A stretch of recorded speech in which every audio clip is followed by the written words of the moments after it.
పర్లవపేటలో ఉన్నటువంటి చేపల మార్కెట్ దాదాపుగా 20 సంవత్సరాల నుండి కూడా ఎటువంటి అభివృద్ధికి నోచుకోలేదు. ఇక్కడ గతంలో వైసీపీ గవర్నమెంట్ ఉంది, అంతకుముందు టీడీపీ గవర్నమెంట్ ఉంది.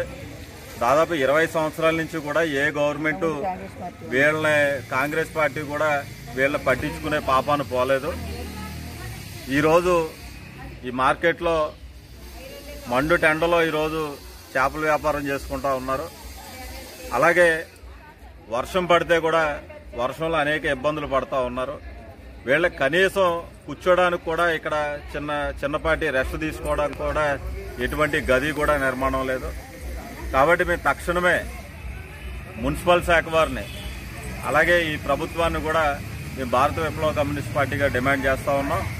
తక్షణమే ఈ ఫిష్ మార్కెట్కి ఏదైతే గతంలో మీరు హామీ ఇచ్చారో ఇక్కడ వెంటనే స్లాబ్ నిర్మాణం చేయాలా. ఆ స్లాబ్ నిర్మాణం చేసి కింద షాపుల కింద డివైడ్ చేసి వాళ్ళకి వ్యాపారానికి అనువుగా ఉండేటువంటి చూడాలా. అలాగే ఆ పైన విశ్రాంతి గదులు కూడా ఏర్పాటు చేసి ఒక కమ్యూనిటీ హాల్ కింద కూడా కట్టాలని చెప్పేసి ఈ సందర్భంగా మేము డిమాండ్ చేస్తా ఉన్నాం. ఈరోజు ప్రభుత్వం చెప్తా ఉంది దాదాపు 900 కోట్ల రూపాయలు కాకినాడ స్మార్ట్ సిటీ నిధులు ఖర్చు పెట్టా ఉన్నారు. ఏది కాకినాడ స్మార్ట్ సిటీ కాదు, చెత్త సిటీగా ఉంది ఈరోజు. కాబట్టి ఆ షెడ్డు మీరు చూస్తే అదంతా కూడా చిల్లులు పడిపోయి వర్షం వచ్చేసి ఆ లోపల కూడా గోతులతో ఎటువంటి వ్యాపారం చేసుకోకుండా ఇష్టానుసారంగా ఉంది. అలాగే నీళ్లు కూడా నిండిపోయి చాలా చండాలమైన పరిస్థితి, దుర్భరమైన పరిస్థితి కింద ఇక్కడ ఉంది.